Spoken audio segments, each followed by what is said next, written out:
안녕하십니까, 박창호입니다. 오늘은 제가 펀드 이야기 좀 할까 합니다. 여러분도 잘 아시다시피 뉴딜 펀드, 정부가 강력하게 추진하고 있습니다. 궁금한 게 좀 몇 가지 있습니다. 기사 잠깐 봤는데 정말로 원금 보장 부분, 그다음에 돈을 얼마나 줄 건지, 그리고 이제 몇 가지 좀 이해 안 가는 면도 있고요. 그게 이제 좀 봐야 될 것 같아서 여러분도, 그래서 같이 짚어보시고 하자 이거죠. 제목을 저렇게 정했습니다. 뉴딜 펀드 가입해야 하나. 정말로 정부가 이렇게 다 알아서 해준다면 저희가 걱정하는 은퇴 세대 분들, 그다음에 유동성이 좀 넘쳐나죠. 그 압박에서 상당히 큰 배출과 될 수 있고, 그러면 되게 좋잖아요. 그리고 그걸 가서 우리가 이제 그 미래 먹거리 산업에 투자를 해서 우리가 후세에 뭔가 만들어줄 수 있다면 서로 좋은 거 아닌가 싶은 거죠. 근데 이제 그게 말처럼만 다 되는 건 아니잖아요. 그래서 좀 몇 가지만 짚어보자 이거죠. 짚어보겠습니다. 자, 우선은 이제 보시면 이제 제목은 저렇게 돼 있더라고요. 국민 참여형 뉴딜 펀드 조성 및 뉴딜 금융 지원. 그러니까 이제 펀드 조성하고 그다음에 이제 저희가 그런 대상 기업의 금융 지원 따로 저도 하겠다 이거죠. 금융기관에서. 그래서 마중물을 먼저 만들어 주고 투자기에서 해제 혜택 주고 뭐 이런 얘기 같습니다. 같고요. 그 다음에 이제 좀 보면 좀씩 볼까요? 자, 그래서 저는 이제 궁금한, 당연히 저런 거 궁금하죠. 돈 되는지. 그 다음에 이제 돈 얼마 되는지 궁금해요. 그 다음에 안전한지, 원금 보장 된다니까. 그 다음에 이제 투자 기간 짧은지, 단타인지, 장기간인지. 그 다음에 이제 투자처. 사실 제가 제일 중요하죠. 뭐 구조 아무리 좋아도 투자하는 게 보석이야지. 그 다음에 이제 저만의 궁금한지 몰라도 정부 주도, 이게 목적이 뭐냐 이거죠. 정부가 따로 걱정하는 면, 이렇게까지 해야 되는 거, 갑자기 들고 나오는 거, 뭐 재정 압박도 있겠고 여러 가지 있겠지만, 그게 정부의 걱정을 잘 파면 좀 이상한 소리 같지만 다른 틈새 시장, 다른 틈이 보이기도 하거든요. 자금을 운영하는 입장에서. 해서 그것도 좀 따져보자 이겁니다. 자, 안전성 문제는 당연히 이제 한번 보셔야 되는데요. 펀드를 세 가지를 얘기하셨습니다.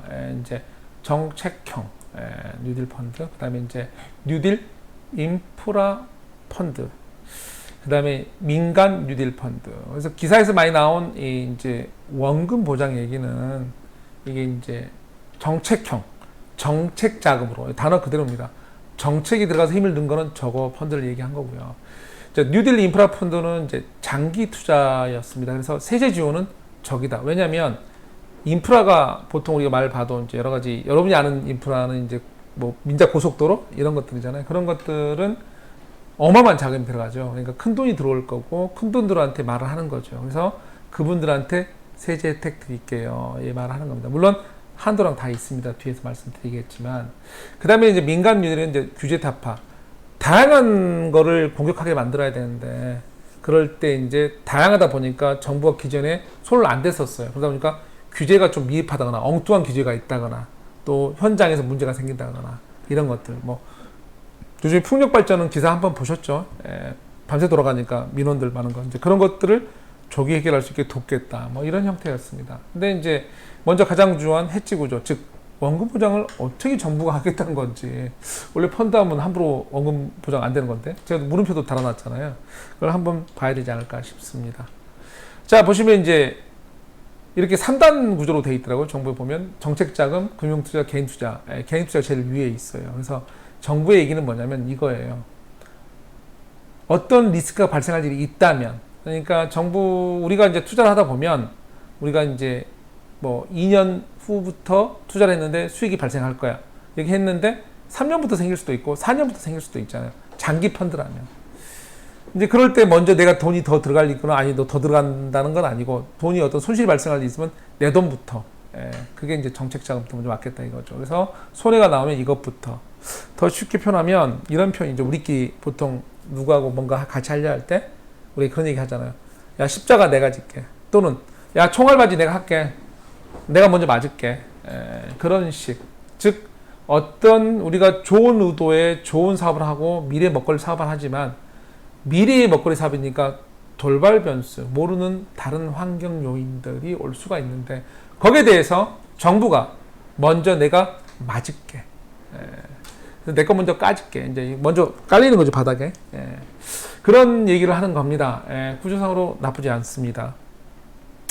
그런 얘기를 한 거고요. 이제 하나의, 근데 저는 이제 질문 남죠. 그래도 전체가 다 까지면 답 없죠. 저거에 대한 답은 쉽지는 않습니다. 근데 정부가 투자하는 투자처를 보면, 뉴딜 산업을 보면 전체 손실은 안 될 것 같아요. 예를 좀 보실게요. 제가 하는 말을. 자, 우선 저렇게 나왔습니다. 그래서 정부가 정책 자금 하는데 이제 저렇게 뉴딜 분야를 보면 자펀드, 즉 아래 펀드, 모 펀드가 정책이고 정책 자금, 우리가 이제 투자한 사람들이 자펀드, 자식펀드라고 얘기했는데 고위험부터 중, 그다음에 저위험까지 나눠놨더라고요.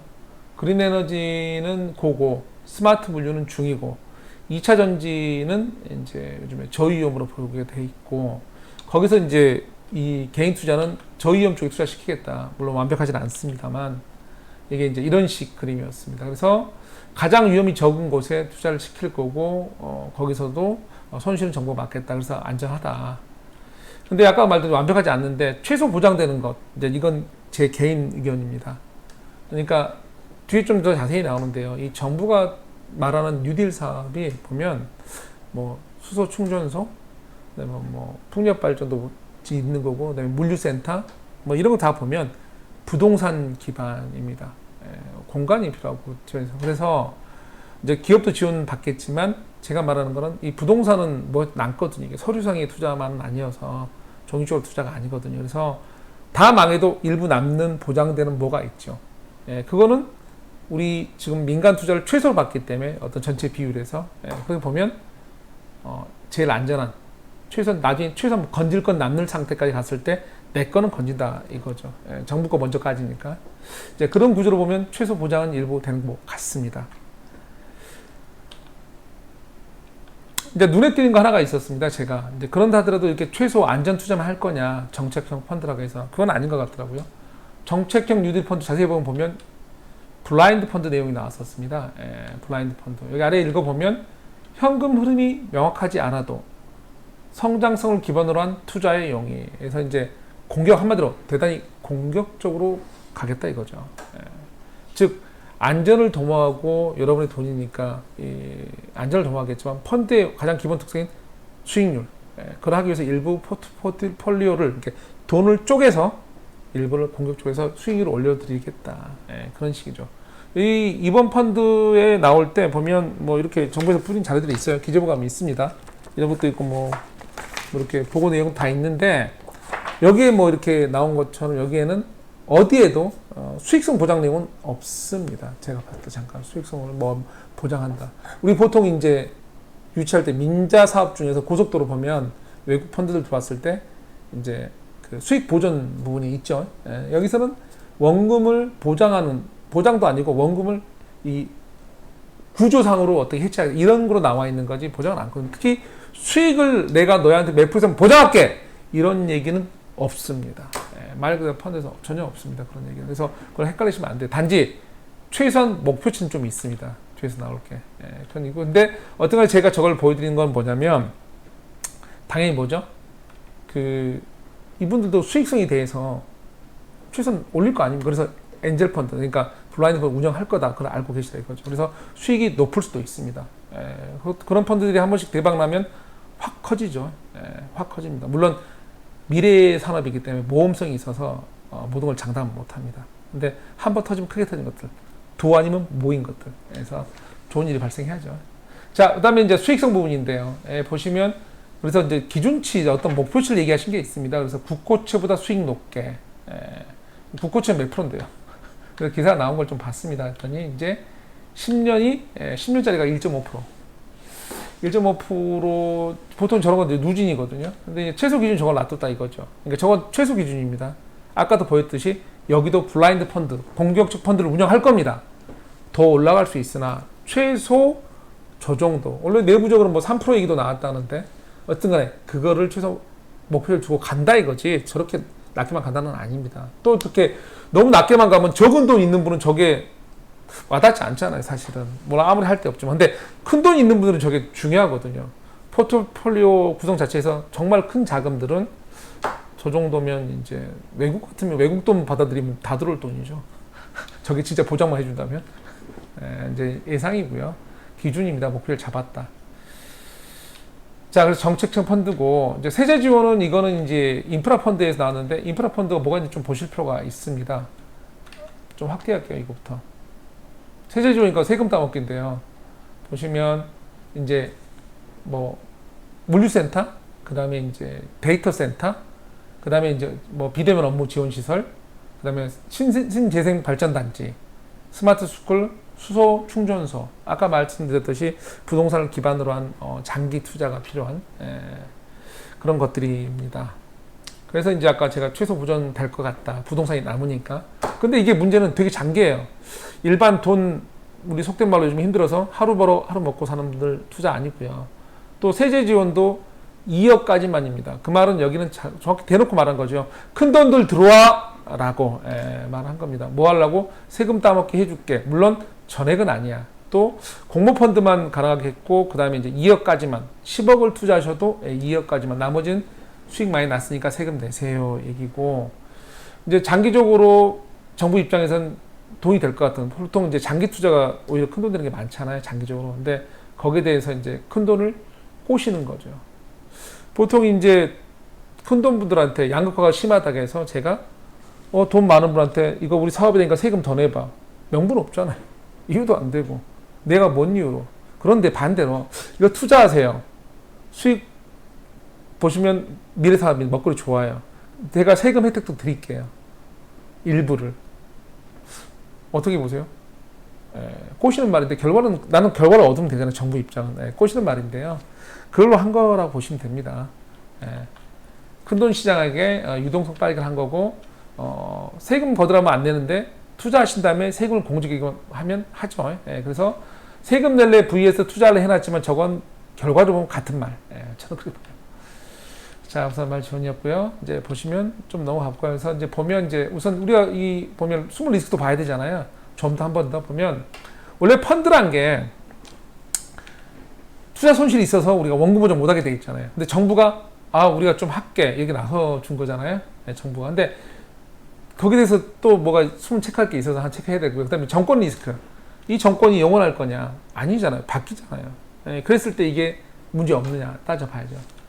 우선 이제 이 펀드의 기본 특성에 대해서 정부가 분명히 원금 투자 손실을 어떤 구조로 해서 해지하는 걸 보여줬단 말이에요. 그 다음에 이제 부동산 기반이라는 것도 제가 얘기했고. 근데 여전히 뭐가 이제 문제가 있냐면 원금 보장은 정부가 어떻게 다 쳐요. 근데 운영 주체 문제. 이게 무슨 말이냐면 운영 주체가 잘못된 마음을 먹으면 개판되죠.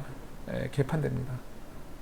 우리가 라임 사태나 뭐 기타 많은 사태를 보면 거기에 대해서 정부는 어떻게 할까요? 당연히 지금 사람들이 트라우마 있는 분들이 있으니까 감독을 심하게 하겠죠. 그래서 불법적인 면은 정부가 운영한 주단 상황에서 많이 못 나올 거예요.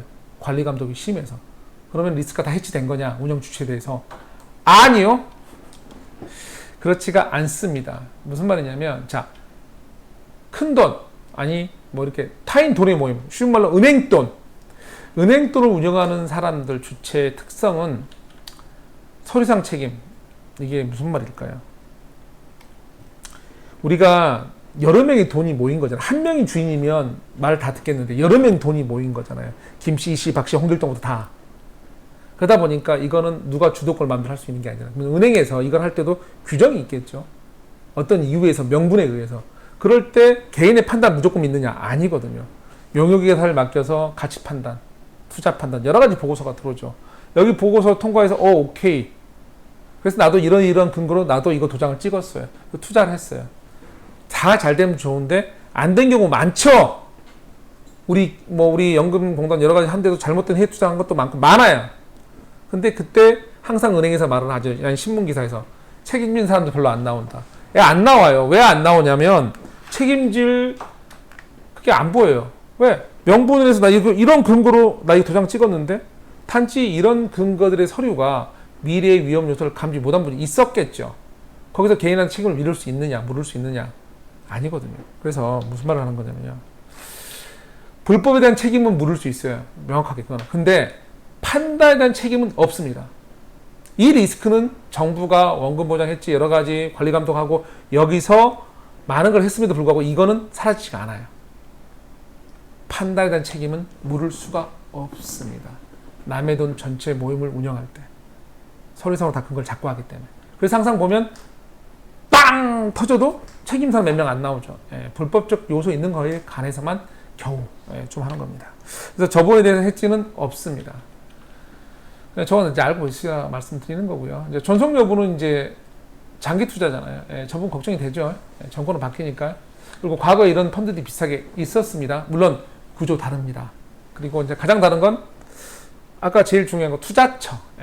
그 타겟이 좀 많이 다릅니다. 그 부분에서 좀 이거는 리스크를 해지하는 거고 저분은 약간 걱정이 되는 면이죠. 근데 이제 한번 구조를 짜면 저 구조에서는 변화는 없을 것 같습니다. 정권 바뀌다가 무조건 다 그렇게 되는 건 아니니까. 펀드 모집이 여기서 사라지는 거고 투자처가 좋지 않아서 투자처가 저기 이명박 정부의 녹색 성장 펀드는 사실은 이제 국지적인 면, 세계 경쟁하는 뉴딜이 아니었고요. 박근혜 정부의 저 펀드들은 경제하고는 좀 관계 없는 것 같이 보입니다. 그래서 하는 말이에요. 자, 슬슬 이제 마무리 지면요. 이제 이 말인데요. 자, 투자. 어떤 구조를 정부가 좋게 해주던 가장 중요한 부분 뭐냐면요. 내가 투자하는 물건이 정말 좋아야죠. 그게 원석이어야 되고, 그게 다이아몬드야죠. 그게 골드여야 돼요. 그게 뭐 쓰레기인데 이걸 구조가 정부가 짜고 어쩌고 저쩌고 아무 의미 없습니다. 그런 면에서 봤을 때 이번에 뉴딜 나쁘지 않아요. 물론 세부 사항이 나와봐야 알겠습니다만 우선 미래 먹거리에 대한 전 세계를 경쟁으로 하는 대상을 하는 이런 부분에 대해서는 분명히 나쁘지가 않아요. 그래서 관심을 갖는 게 맞다고 봅니다. 거기에 더해서 정부가 세제, 그 다음에 어떤 손실으로 된 지원 이런 구조 부분도 물론 말 많이 나올 게 일부가 있습니다. 왜? 남의 세금을 걷어서 정책자금 지원하는 거잖아요. 부분이 있습니다만 다른 면을 좀 생각하시면 됩니다. 어떤 유동성이 출구를 만들어서 압박이 낮아지면 서민이 편해집니다. 어려운 얘기인가요? 지금 우리가 유동성의 이 압박이 많은 부분을 올리고 있잖아요. 말도 안 되는 뭐 회원권부터 시작해서 별거 다 올라가잖아요. 그렇게 생각하시는 게 좋을 것 같습니다. 자, 그 다음에 이제 과거 사례 밑거름, 과거의 어떤 과거 정권의 펀드들 사례들, 그 다음에 이제 사모펀드 잘못된 것들, 이런 관리 감독의 문제점, 이런 것들이 있기 때문에 오히려 심하게 관리해서 큰 불법적 요소는 없을 것 같습니다. 단지 아까 그 부분은 안 사라집니다. 타인의 두원, 판단의 책임은 절대 없습니다. 100% 보장된 건 없는데 상대적으로 보면 다른 펀드 상품보다는 잘 만들면 좋을 것 같습니다. 자, 그런데 이제는 제 의문이에요. 여전히 사라지지 않는. 자, 서민을 위한 상품은 아닌 것 같습니다. 일부 조그맣게 정책 펀드 일부는 들어갈 수 있을지 모르겠으나 세제 지원이 되는 뭐 인프라 펀드 같은 경우는 뭐 단위 자체 크고 장기이기 때문에 그건 당연히 큰돈 꼬시는 내용이거든요. 유동성을 위한 탈출구 그런 식인 것 같고 그렇게 이해를 하게 되면 이번에 여기 그린 이번 이제 이 펀드에서 설정한 금액들을 보면 우리의 유동성 문제를 다 해결하기는 부족한 배출구라는 게 정답이고 그러다 보면 여전히 이제 주식 뭐 많이 점프업 했죠. 실물 지표보다. 그런데 하더라도 여전히 나쁘지 않은 시장이 주식 시장이고 또 부동산을 많이 규제했지만 여전히 일부 실소유자들 탈출구 만들었는데 거기에 대해서 조정위에서는 뭐 약간 여전히 압력이 그대로 존재하는 또 다른 회원권 이런 것도 다 그런 면에 봤을 때는 다 해결하지는 못한다라고 말씀드린 게 맞는 것 같습니다. 자, 이 정도로 마무리하고요. 다음 시간에 다른 거 찾아뵙고 관심 가지셔야 할 펀드 맞습니다. 관심 가지십시오. 아직 다 완벽하게 세세하게 나온 게 아니에요. 그게 보는 게 맞는 것 같습니다. 좋은 주말 되시고 다음 시간에 뵙겠습니다. 감사합니다.